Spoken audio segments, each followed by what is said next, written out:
So let's begin by introducing ourselves, I guess would be the right place to start. So I'll begin. I'm Tracy O'Connor. I'm based in Dublin in Ireland, and I have just launched a Substack back in October, thanks to the inspiration of Marisa and Jen as well, having already been here.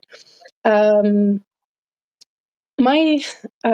suppose what really drives me is how do we rewrite relationship with ourselves? And I do that through meditation, mindfulness with each other. And I hold space for ceremonies and really bringing in the wisdom of the ancient beings with the cosmos, with the earth. For me, that really lights me up. And I'm really driven by the land here in Ireland and by the myths and the legends here. As I know that Marisa and Jen are as well. So I invite you both to just share a little bit about yourselves. If in case anybody doesn't know you who's here, please do jump in. I'll start with you, Marisa. Well, thank you so much again, Tracy, for conjuring this gathering. It's so wonderful to sit with the three of us getting together. Many of you may know me from Not Work, Myth, and Storytelling. I've had the great honor and pleasure of having both Jen and Tracy on the show.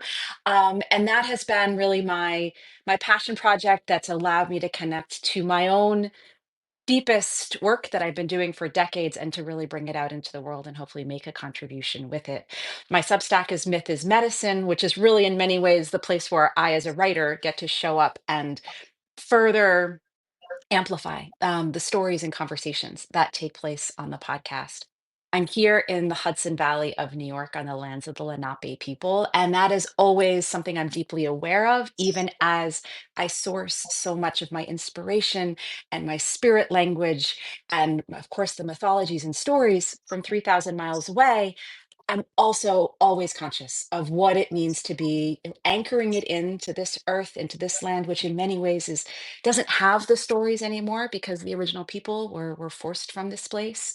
And it's a gorgeous and difficult tension that I'm always sort of trying to live in between. So from here on Turtle Island, I say thank you so much for welcoming me in. It's great to be here with you both.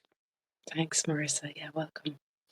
And Jen, welcome. Yeah, so hello everyone. Thanks a million for curating this space today, Tracy and Marisa as well, from across the Atlantic. So my name is Jen Murphy. I'm the founder of the Celtic Creatives. That's my Substack as well.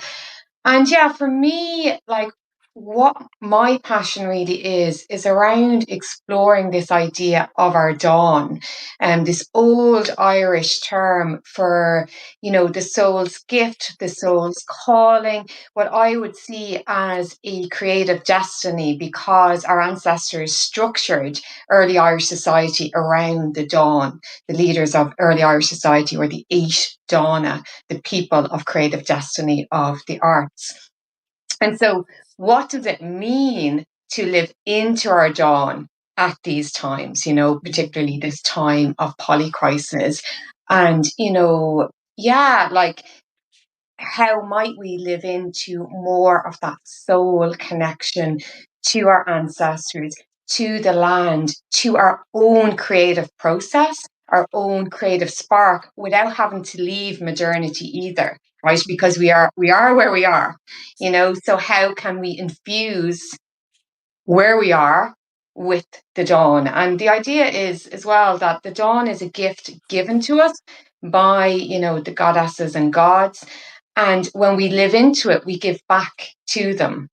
And, I want to say from the outset that the goddesses and gods and all the mythical beings within Irish and wider Celtic mythology are part of the natural world, right? They're part of the anima mundi, the soul of the world.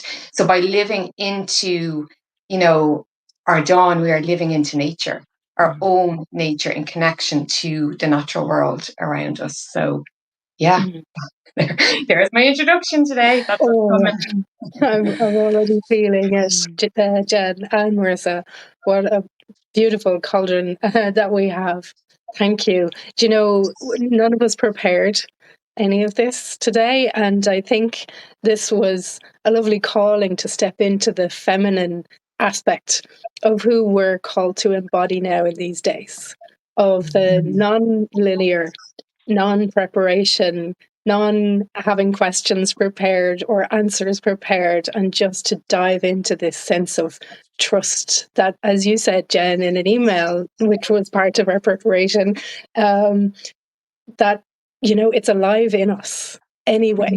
And whenever we want to call it forth, we can, just by, as you say, living into the dawn, which we all have. And I love that word as well, even though it's an Irish word.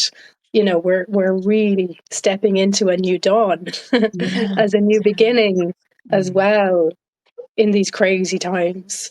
I'd love to hear from you, Marisa, around how it is to be on Turtle Island these days, particularly, as you said, so importantly, that we've lost the sense of connection with the ancient and with the old stories. How is it to be living there in these times? Because myself and Jen would have a completely different perspective, not living it on the land. Yeah. Well, there's that old phrase, it's always darkest before the dawn, right? So in many ways, like there is the heart that leaps at this idea of, yes, we're at a new dawn. And that also feels as if that is an ideal. It's just beyond the horizon. It's that light we have to carry within us, because when you poke your head up and out and look, my goddess, it's dark, right? And so there's just, I think it's become, and this, I'm sure you're very sensitive to and are very aware of as well, and we are around the world, is this dance between saying, at what point do we engage and say, how much attention are we meant to pay to every bit of diversion going on, and then at what point do we say, I'm going to go in and tend the inner hearth fire. I'm going to do my part in making the magic and brewing the inspiration and bringing in the light with a full awareness of the shadow and the nature of the cave, um which of course we can play with that idea too, of the sense that darkness is that deeply generative in the cave, but beneath the soil where the seeds grow, and darkness is also the thing that we use to characterize what's happening when people's basic fundamental rights are being stolen, and there are all these blatant lies being told all over the place, and it's just scrambles the everyday consciousness we want to use, or that we're programmed to use in our everyday lives. Certain things should just work certain ways, and we should be able to rely upon them, move through our lives, and then also do our beautiful, magical dawn deep work. And in this moment of great destabilization, when there are fewer things to rely upon than ever before, when uncertainty is absolutely being consciously imbued into the system, we're left every day just to wonder, what do we anchor into? And I certainly don't have a single answer for that, but I do use that word anchor really purposefully, because I've, received that phrase as a gift from my Irish sisters, in terms of, like, part of my work is to be an anchor for Bridget, an anchor for Ada on Turtle Island. And that has become for me what I need to keep coming back to, in terms of just the image of the anchor itself. We know what that is. We know about the ways in which the anchorist tradition, and the ways in which that holy being would end up really in her own seclusion within a church as part of really early Christianity, which I think had a beauty to it. And I'm sure there's layers upon layers in terms of how that worked, but there's a beauty to that. And I think, Jen, you've done some work on that recently, haven't you? I feel like I saw your name that. um Yeah, a little bit maybe about Hildegard. Hildegard, that's right. I saw your Hildegard. But, so in that way, I'm really conscious of how I can be in some sort of anchorist tradition that says, how can we anchor in the wisdom from the mythology, from the healthy cultures right now, that are existing within the globe, in terms of, Ireland has been such a phenomenal um light in terms of resistance and naming, like, the rights of the people of Palestine. And it's, so there's ways in which cultures right now are acting as anchors and acting as lights. How can we call that in? And then also just remembering the bigger, longer, deeper, further everything story, that we are living at the same time as living the crisis of every day. So I haven't a single answer, but I have some words to offer and some hopefully some spirit to hold, and then I dive back into the uncertainty with everyone else. I love that, Marissa. It's it's so multidimensional, actually. To have a foot in this human world with what's going on, but a foot in the remembrance of what the ancient ancestors and the ancient goddesses lived to show us, and how to be embodied. And Jen is such a master at Celtic embodiment work, and particularly for women. So, how do we anchor those practices into ourselves, Jen, as fundamental practices for survival and to keep our stability and our sanity in what's going on? Yeah, wow, that's such a big question, and there's a few things that are really emerging for me right now, just in light of what you said as well, Marisa. The image that's coming to me, and this might go off in a tangent, so you can pull me back if it does, but like, is that quote from Clarissa Pinkola Estes around the creation and the death face of the goddess being one of the same, as in different faces of the one goddess. And I'm thinking of like Bridget in her role as a keener, right? So Bridget, we often associate, with this energy of Viriditas, the greening power of spring, like that Hildegard von Bingen energy as well. But Bridget is also the first woman to keen in Ireland as a goddess over the death of her son. And the phrase that is in the mythology is that from this, Bridget created a whistling to signal by night. So that's the phrase, a whistling to signal by night. And her whistling, her sound, her keen, which is the Irish verb to cry or lament, is psychopumpal in nature. It's taking us into night. And night in mythical traditions is death, in a way. So similar to Greek mythology, our ancestors believed that the soul traveled westward towards the setting sun, towards night, after the soul passed to Tir na Nog, right, to the birth of the new, the Elysian fields in Greek mythology. So, just staying with that energy of the goddess as this psychopump, as this intermediary between, the death of the old and the birth of the new. So I guess for me, a couple of things would be being able to hold or be in that liminality, right? And that space between, particularly at a time when we're so desperate for certainty, and as you spoke to Marisa, like there is no certainty at the moment. So how do we stay in the in-between day and night? And Bridget obviously is a threshold goddess as well, right? She's born, like even her mother has one foot in the household, the other foot and the outside of the household, and she's born on a threshold. So just staying with the liminality, and ways in which I personally stay with the liminality is by continuing to follow the energy, right? Because the energy keeps leading me place to place to place, even when there's not yet clarity. And I do that through dream work, by following my night dreams, really, really importantly. And because the night dreams come from the same place as the other world, right? The dreaming world and the other world are the same place. They're the place of psyche, of soul, and soul is connected to nature in Irish mythology. And then being able to hold that in the body, right? So I would do a lot of movement practice, just simple on all fours. Some of you will have experienced that with me before, to allow my body to just move as the space between, move as complexity, move as rage, as frustration, as grief, as joy, as all of it as well, but often guided by the energy of whatever comes through in my dream world. So, yeah. And I don't know about you guys, but the dreams for me are kind of wacky right now. Mm, They've been off the charts and very, very potent, very vivid as well. So yeah, I mean, everybody can dream. And let's definitely. imagine that we can dream consciously, outside the nighttime dreaming.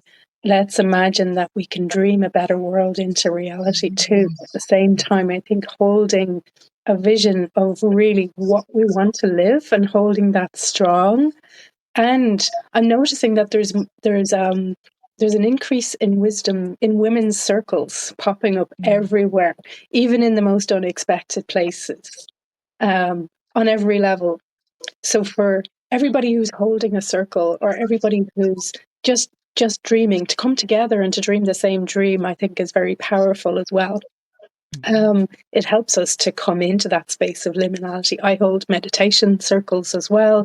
And every time, it's about coming into presence, as you say, Jen, to come into that space, in between, of presence, of just being here and now, because so often we're carried off into, the future or the past, particularly triggered by what's going on. And to come back into this moment is such an act of defiance, really, isn't it? It's a radical act. And I think the feminine one of being rather than doing.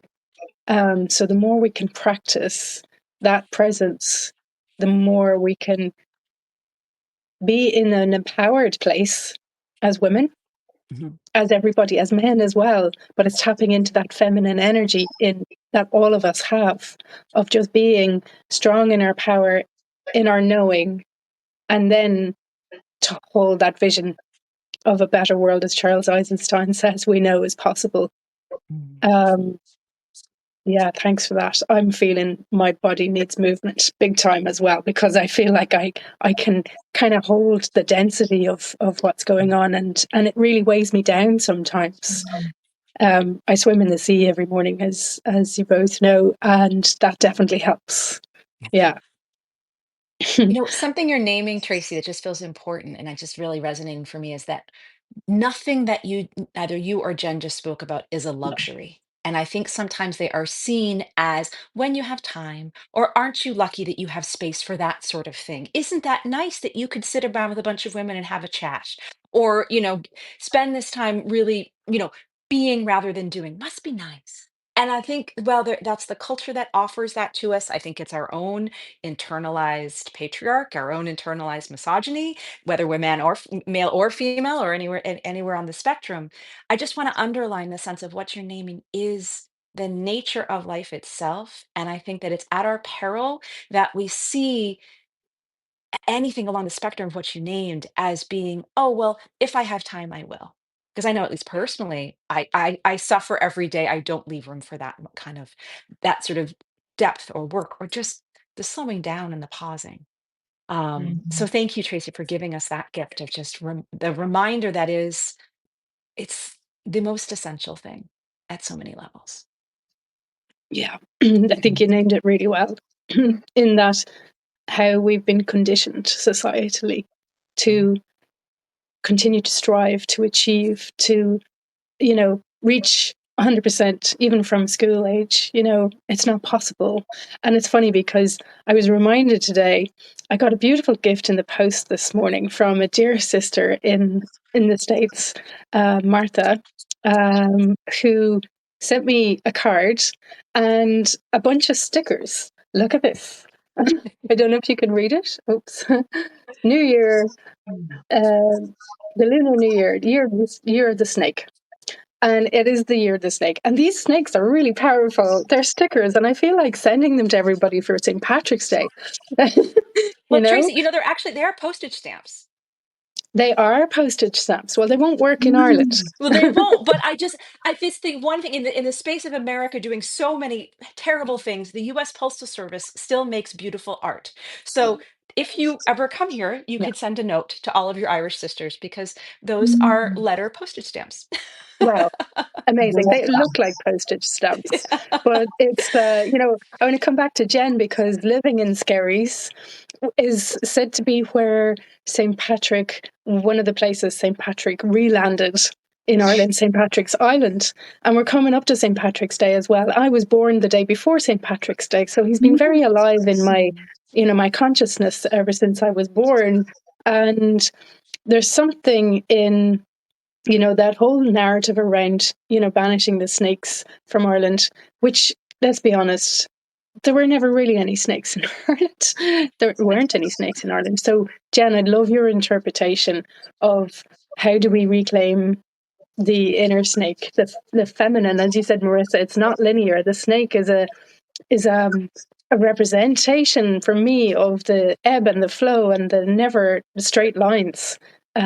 So yeah, Jen, I'd love your take on that. And how can we reclaim that as women, and the feminine within men as well? Does that make sense? Yeah, no, it does. I'm kind of just thinking to myself, like, because the story in this town, and I'm not actually from this town, but I live in this beautiful town in North County Dublin. And one of the islands, it's called Niskerry in Irish, which means the Rocky Islands, the place where I live. And one of the islands, yes, Tracy said, is called St. Patrick's Island because he lived there at one stage and established a church, so the story goes. And he had this beloved goat. But the locals ate the goat and then he cursed them all, So it's just really strange. Like even one of the local cafes is called A Goat in a Boat, and all of this kind of this theme of cannibalistic in a way, locals eating the goat. But anyway, I guess for me again, like the snake is such an image of ambiguity, because the snake can be both feminine and masculine. It can be both good and bad. You know what I mean? So again, just like for me, when I feel into the snake energy, I feel again into that space between as well. Of being able to be fluid in that space between. But I guess for me, really. Yeah, like in terms of, do you mean like in terms of a reclamation of the feminine in light of, say, the celebrations of Patrick? Yeah, Yeah. where, speaking about the patriarchy of, that linear that was imposed on us, and perhaps, St. Patrick was brought in to bring in Christianity and away from our ancient ways. So, yeah, in light of what we're going through today. Yeah, I think so one of the curious things about Patrick for me, that, that comes from his hagiographies, right? So the study of Patrick, and his kind of hagiographies are written down a couple of hundred years after he had passed. Now he did write his own life as well, but one of the curious things to me that is said about him is that he banned imbas ferocni.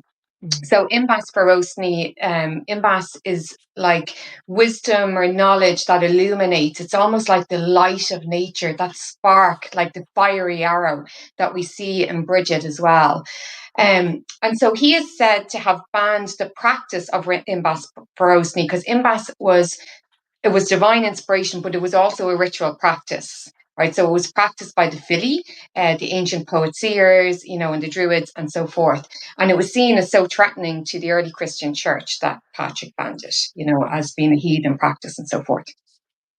And for me, like our ancestors understood two types of wisdom. So they understood imbas as this divine illumination, and also sus. It's spelled like the French sous, S-O-U-S, which is more of the kind of the scientific knowledge, and more of like what we might call book knowledge, even though our ancestors didn't have books in the sense of, in Gaelic culture anyway, it is an oral culture, and that's a decision, right? Because we had an early form of writing, Ogham, but our ancestors chose to use that for magical purposes and to keep things in the lore. But the legacy of the likes of the image of Patrick, the banning of the imbas, of patriarchy, of all of this linear approach, is that we're all sus. We're all like rational, scientific knowledge, and we just have no time for imbas, for that more illumination, that spark of Bridget, more of that feminine energy that just comes and we just know, you know. And then on the flip side as well, I often think about sus that like we don't even, right, say if we want to spend time understanding book knowledge, we're taught that we have to create hacks and hurry it up, right? Because there's not enough time even to learn. So like, like neither, yeah, both have been harmed. And I guess for me, it's about making space for both imbas and sus, like a real reclamation of imbas in particular, because imbas is the light of nature. It comes again from the illumination of nature, being in co-creation with the other world as part of the natural world. And when we do that, like all of the challenges, not all of the challenges, but when you're in open to that space of imbas, of that co-creation with the other world, like I find that a lot of the challenges that I'm faced in my world, particularly being very time poor as a parent to two small little boys, it melts, and time expands. It almost becomes quantum. So yeah, so that's kind of just, yeah, a little reflection on Patrick. But I do think that there's something I'd love maybe to invite Marisa in here, because around Patrick's time, we also have Sheila and a gig day. And, you just said a great statement yesterday, which was like, now is the time for carved stone vulvas. So maybe you can, yeah, take that away in relation to Patrick as well. Yeah. Oh, thank you for that invitation, Jen. But I want to really sit down with you and be with this concept of sus and imbus. This is new to me, so I'm just savoring that as well. So thank you for that gift. Um, but yeah, so last year so as those you may know that March 18th in the folklore, mostly of the Irish in England in the 18th and 19th century, began to celebrate March 18th as Sheila's Day. And as the stories go, it was because, especially during Lent, St. Patrick's Day was a particularly great celebration because those who were abstaining may have stopped abstaining, let's say. So if there was great amount of drink taken on the 17th, one didn't necessarily want to end the party, and or they had an aching head on the 18th. And so it was declared to be Sheila's Day, and there was very important to take that day off as well. So that's a bit of where the folklore had come from. And I'd be curious to hear from you as how much whether you grew up thinking about this or not. It seems like it really came out as like there was a couple of Irish Times stories, and a couple of scholars came out and sort of revealed this bit of folklore. And so it's been as we do with the internet, we start to find like, oh, look at this, it's fun, and we pass it around. And it becomes both, there's truth to it. There's also our new imbuing of the modern, but it also becomes a gateway for us to investigate, to tell stories, to do some really powerful reclaiming. Um, because I'd say even more here, where St. Patrick's Day is really, I was in New York City this past weekend, and already the pubs have the cardboard shamrocks up and the ugly green garland, and it's just like Happy St. Patty's Day. We expect to sell more Guinness this week, is really very clearly what was happening there. And overall, you know, St. Patrick's Day in the States is synonymous with day drinking and with a great deal of foolishness and zero reverence, less than zero reverence. So all to say, when there's opportunities to find magic within the stories, my goodness, I'm glad we found it. So for me, I took it with the idea of, if Patrick and Sheila were married, what would their pillow talk have been like? Because we know we have Maeve and Alil from the Toyn, so there's that from the Ton. There's that tradition of the pillow talk tradition in Irish mythology. So what would Sheila have had to say to Patrick? And just as a writer, as a storyteller myself, it just feels important to name, I wrote the story a year ago. I don't remember having written it. I never remember. It's like the imbus comes in like a fever dream, and then it's gone. It's like, well, thank goodness we have writing and we have recording these days, because obviously it took the Fila and the Bardic tradition so much study to remember things so consciously, and we don't have that gift anymore. So thank goodness again for all of our modern tools. But I had told the story last year on the podcast, and I released it at St. Patty's Day as that kind of opposite sort of reclaiming. And then it occurred to me this year. I actually had Erica, who's our storyteller in residence, sort of reminded me of the story, and it gave me an opportunity to go back to it. And I realized I still want to tell the story exactly the same way, but I want to frame it with a new frame and say it's International Women's Day. How do we celebrate these hidden sources of the divine feminine? So those who, just to kind of loop back for a moment, Sheila na gig they're found across Ireland, Britain, Wales, Scotland as these carvings of often a skeletal being. She's a skeletal head, which is rather enormous, and she's really bearing her vulva open wide, usually holding it with both hands. Sometimes she has breasts, sometimes she doesn't.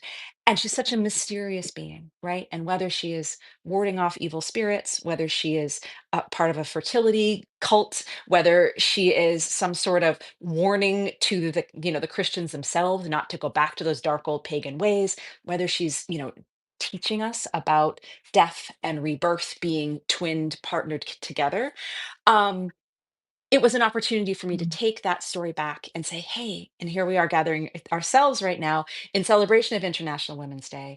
Where do we take these stories from the darkness of the past, from their forgotten spaces, call them back in, give them new opportunities to speak to our modern moment with some reverence for where they came from.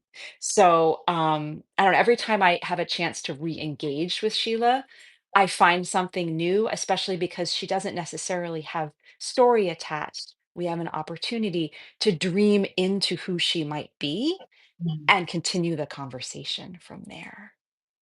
Mhm. So thank you, Jen, for that chance to kind of be with Sheila a bit. It feels like this is her time as well, for sure. Mm. Yeah, and I just want to mention something as well, like because it just feels really important to invite you, Tracy, to speak to, like, okay, so we have Patrick's Day coming up. It's a national holiday. We also have this reclamation of Sheila, but like you blazed a trail for us in making Bridget's Day a national holiday. Like, I mean, Bridget's Day was always a special holiday for me. As you know, I went to St. Bridget's Primary School. So we got a day off school when nobody else did. So I was like, legend, love you, Brie, love you, Bridget.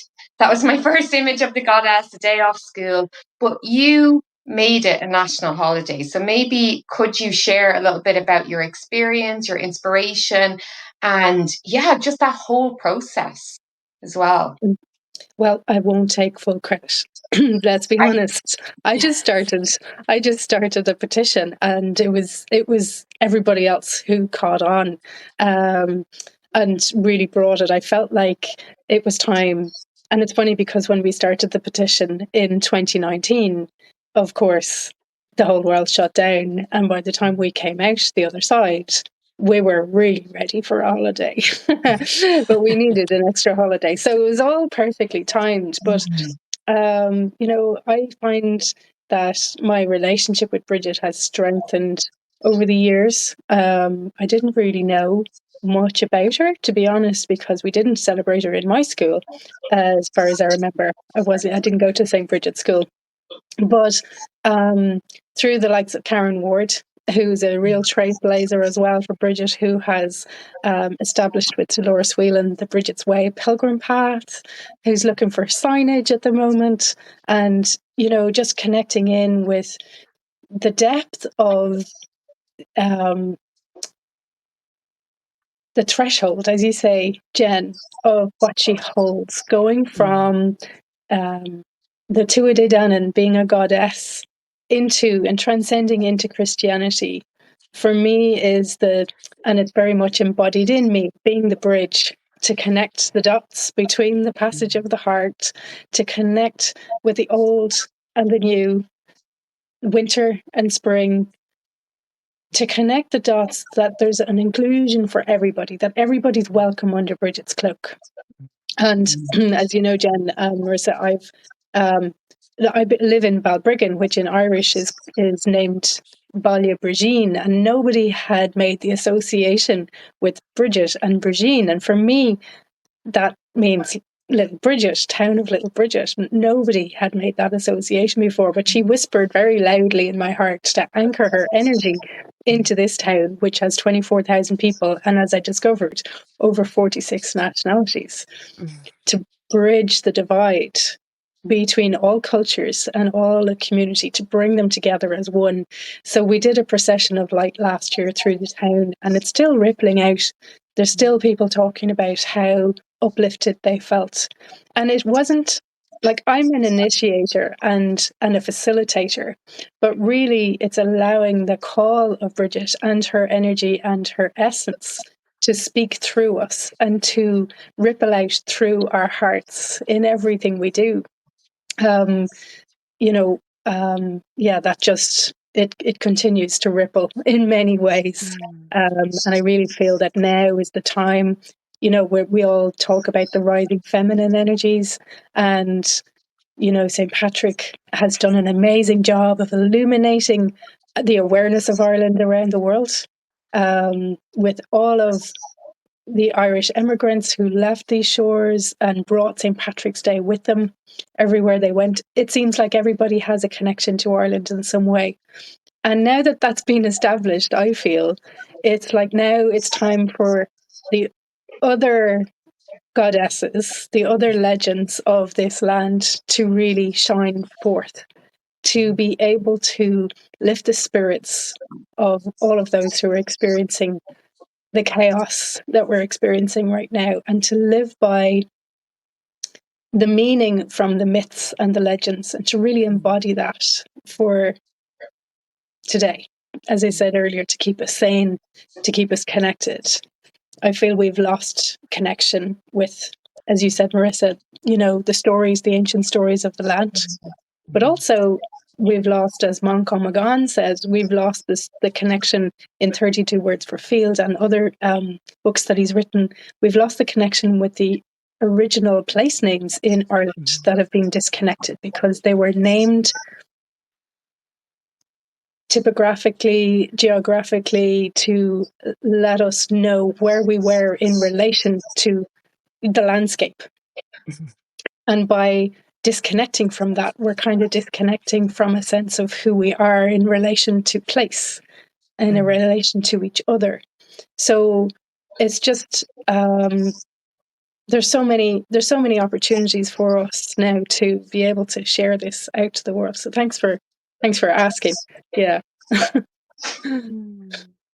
Yeah, beautiful. Yeah, and it's so true. Just in terms of, I was just thinking there, like, not only place name. Now, place name obviously is critical as well, and Irish mythology goes on long tangents.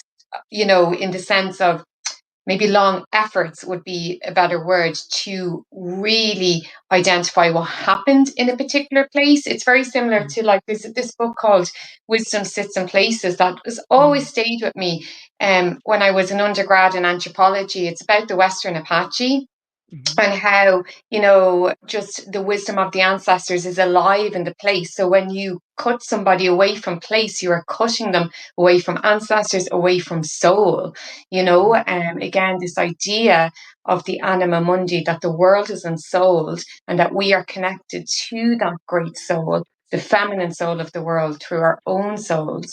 And so Irish, the Irish language and the animistic culture of Ireland holds that same resonance, but also in our names. Like my surname, like Murphy, just means nothing, but when you put it into Irish, it's Niverku, which means hound of the sea. And I do love the sea, I love sea swimming, and I'm obsessed with water. And then, on the other side, my mother's name is O'Sullivan. Again, what does that mean? Nothing.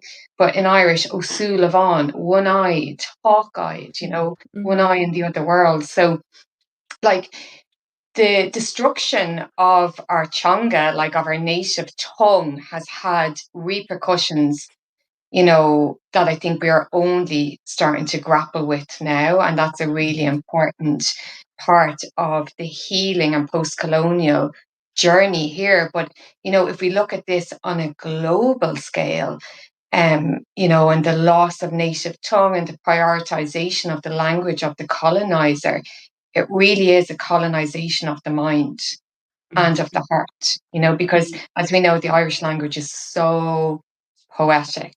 It has so many meanings. Even a word that I've been working with a lot lately is Saoirse, right? Saoirse. Many people watching will know Saoirse Ronan. It's a girl's name, a woman's name. But Saoirse means freedom, liberty, immunity. But in Old Irish, it also means craft, and art. Because, in that way, in that inherent way, like creativity is a form of freedom, that I love the idea of it being an art, of being something as well, that of course, there are certain times when freedom is taken away from us and we have no agency, but there is always a sense of internal agency with it, that it is an art, it is something that we can create from as well. So, yeah, that's, That yeah. that just fills my heart so much with remembrance and longing for a reclamation of that. And not just from Ireland, but I'm sure in every culture around the world, that we can reclaim that, as you said from the beginning, Marissa, the reclaiming of the old stories of where you live. What did you call the name of the land you live? The Lenape people were the ones who lived here first, yeah, and their name actually means original people in their language, which is just an interesting Yeah. bit of extra poetry. Yeah. There's something. Sorry, Marissa, go ahead. No, go ahead, and I have something to reply to on Jen said, but you go ahead first, please. No, go ahead, because I'm going to Oh, change topic. okay, cool. So I just want, in terms of what Jen is calling in and calling in the language specifically, and this is something that's often been it's a little bit of it's a me thing because it's within my own lifetime, but that sense of right now there's such an awakening of the sense of the divine feminine in Ireland, and there's certain male writers in particular who are celebrating it with such passion, and that's amazing, and I'm deeply grateful. And there's also a part that says, yes, but I started studying this 25 years ago, reading the Irish women poets who already were doing the work and have been doing that work, and we go in these crests and waves of discovery and forgetting and reminding, and someone's always keeping the fires lit, but I mean, the poetry of Nuala O'Gonal changed my life to such a degree, like to the moment I am sitting here with you right now, because Nuala wrote her work and because I was learning how to translate, at an American university, trying to study that because I needed to get in touch with the world through her language. So just sort of speaking to what Jen's saying, and that union of calling in the Irish language itself and calling in the mythology and calling in one woman's wisdom that is connected to the land itself. It's that recognition of the foremothers who, and of course, Nula's still with us, God, thank the gods. But um the tradition has, though, it's certainly named as a broken tradition in certain ways, there's these moments of light that have kept us ready for right now. And so, especially, I know we mentioned it's International Book Day. Is that what Yeah, today World what Book named Day. as? My kids You are, know, yeah. are going off to school this morning with their favorite books. So, Oh, yeah, I yeah, know. yeah. So Yeah. yeah, as we make that mix between oral culture and the written word, it's that celebration of like, right, these poetry books from that gallery press, from the last 30 years that have done so much to anchor in and give us so much of what we are able to share now. So, Yeah, and can I just say one thing on, because it's etched in my brain around Nuala Ní Governal. There's a quote from her where she talks about whether we are conscious of it or not, Irish people are bilingual. So whether mm, you speak Gaeilge or not, you are mm, bilingual. Your consciousness is bilingual. And I feel the same for, the Irish diaspora as well. And I feel like that is so liberating to feel like, to be bilingual in consciousness is how I see it. That we, like, even when we're not speaking the language. And of course, yeah, like, to make the effort to do so, but also to know that that inherent nature of the native tongue still lives and breathes within us. And it gives us a bilinguality of consciousness that helps us to become, I feel, the land of storytellers and creativity and all of that as well. So I just want to bring that in. Mm. Yeah, absolutely gorgeous. And as you say, the diaspora, there are so many who call themselves Irish, whether first generation, second, third, fourth. There is a seed of Irishness, perhaps, in many, many people around the world, that can call on those remembrances of that bilingual nature, and the bilingual nature of being able to dance between realities at the moment as well, because it feels to me somewhat mythological what we're living through right now and what is on the world stage right now, and stage being like a theater in some sort, in some respects, and how how would you guys compare it to the myths and the legends of what we've seen before, just to give us a context of how obvious the darkness can be and how brilliant also the light can be to bring us through and to give us a sense of hope, I guess. Well, the first thing that comes to mind for me is actually not in the Irish tradition, but comes from the Andes, and that idea of the Pachacuti and the sense of the world being turned inside out, and that sense of these things happening in cycles. And there are this idea of some ideas of prophecy around it, but the in some level, because we know that mass extinctions have happened around the globe, in the world, in the history of the earth, 5 times. We know that there have been times when civilizations, the monuments of Ireland were not built by the Celtic people. They were built by a people who came before, who, as far as I know, have no genetic connection to the current people of the island. Knowing these past ways in which, though we cannot comprehend an end of our way of life, the earth herself has known these moments of great death, of great loss, of probably a long, fallow, quiet time, and then some sort of rebirth, and it looks nothing like what came before. And that is an interesting kind of cold comfort, but it is at least that sense of saying we are part of a more than human world. We are more than our current economic system, our current, political machinations and collections of power. Okay, can we take that vision of deep time and that really global view and imagine what it might be like from, I don't know, the eyes of the divine?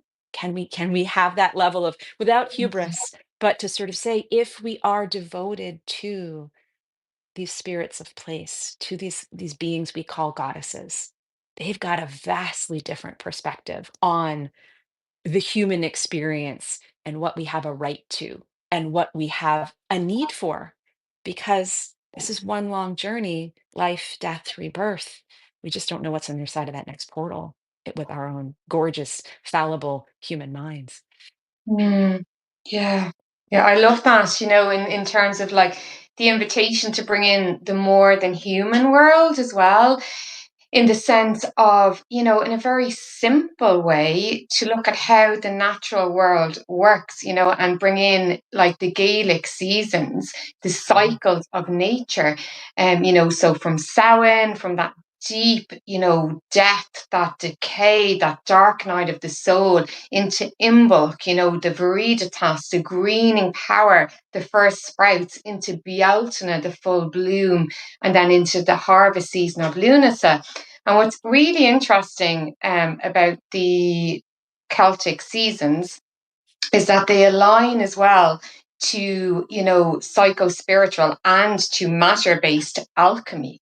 right? So the four kind of core stages of alchemy are the negredo, right? So the blackening, the dark night of the soul, when something is shattering within us and we have to stay with it. And it's incredibly, incredibly painful. You know, the old way of us viewing the world just cannot work anymore. You know, and I mean this at both an individual level, micro, and also at the macro level as well. So we have the negredo, the darkening, that's the Samhain.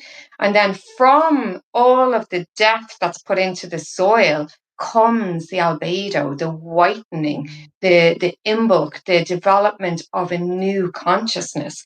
But the new consciousness is only forming. But by the time we meet Bealtaine, we're in the citrinitas, the yellowing, the solar energy. It's getting brighter and brighter, the new consciousness, whatever we need to know. And then by Lunasa, we're in the rubedo, which is the reddening, the final stage of alchemy. And, you know, the reddening comes from the rush of new blood, of new life force, you know. So, yeah, just feeling that in the natural world as well. And I know, I mean, it's incredibly painful to stay in Samhain, but we are in a global Samhain, you know, in ways at the moment, you know. And you reminded me as well that nature continues regardless, and never more did we really witness that than during COVID. You know, when the whole world seemed to stop, nature kept singing the songs, the bird song was there, you know, the sprouts kept shooting. And it was March as well. I remember it was a springtime to give us that sense of hope and coming back to reconnection with nature at a very core level. So I think that is one of the key tools that we have to comfort ourselves, for sure. And let's hope, and let's send that vision out and hold that vision together.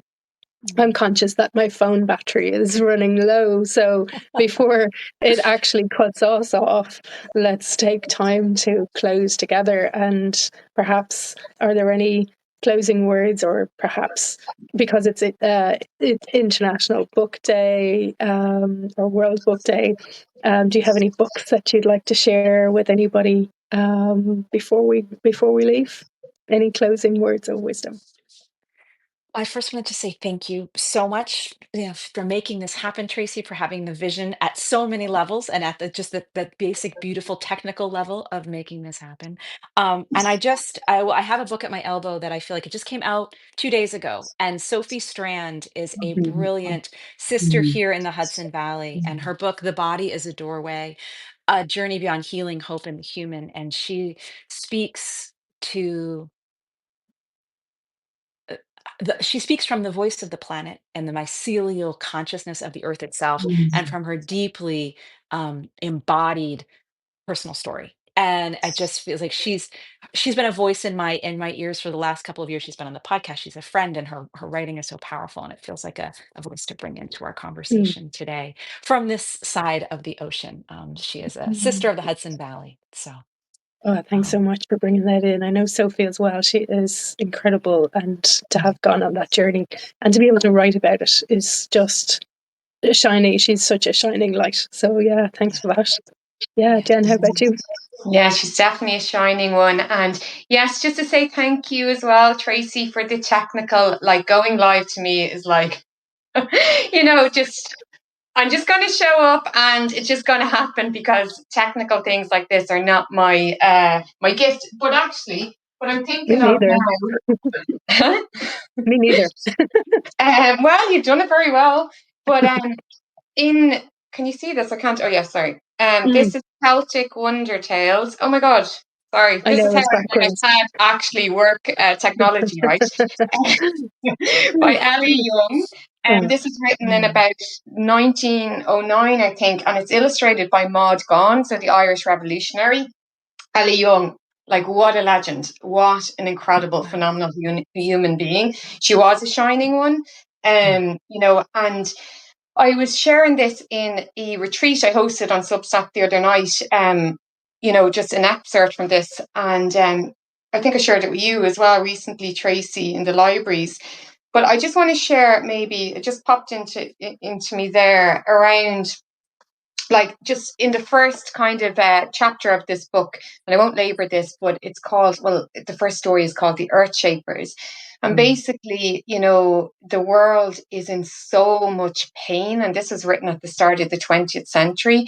And Bridget is persuading the Tuatha Danann, the gods, you know, to really just come back into the earth, into partnership with the earth. And, you know, she basically sings this poem, and the gods are like, who sings that? It's not you, Bridget. And she says, it's the earth.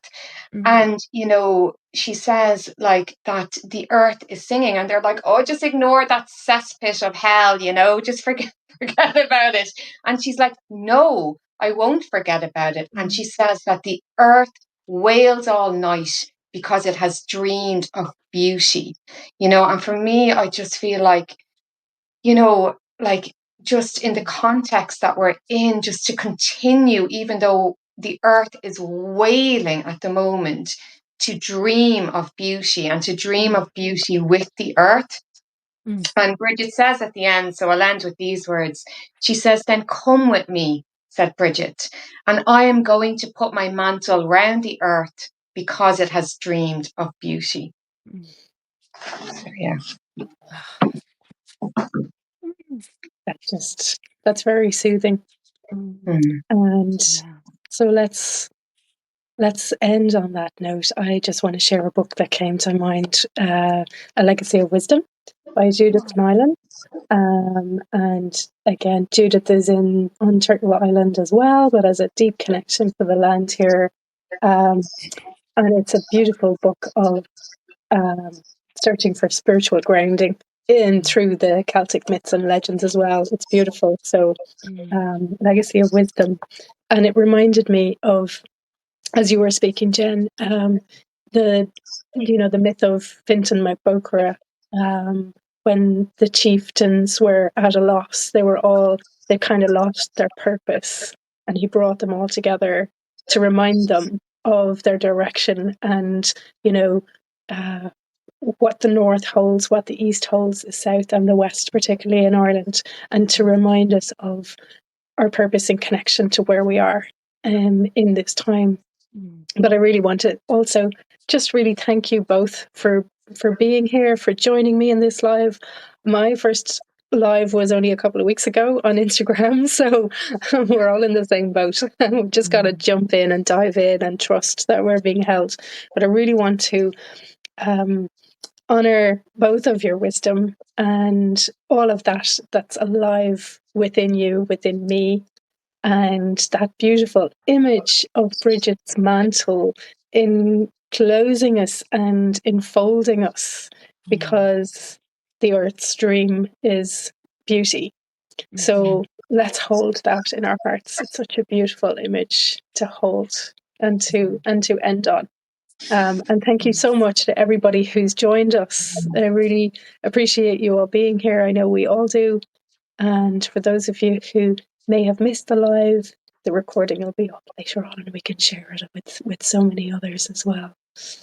So deep, deep blessings for this International Women's Day coming up, for the unfolding of beauty in our hearts and the reconnection to all that is meaningful and alive in the in-between.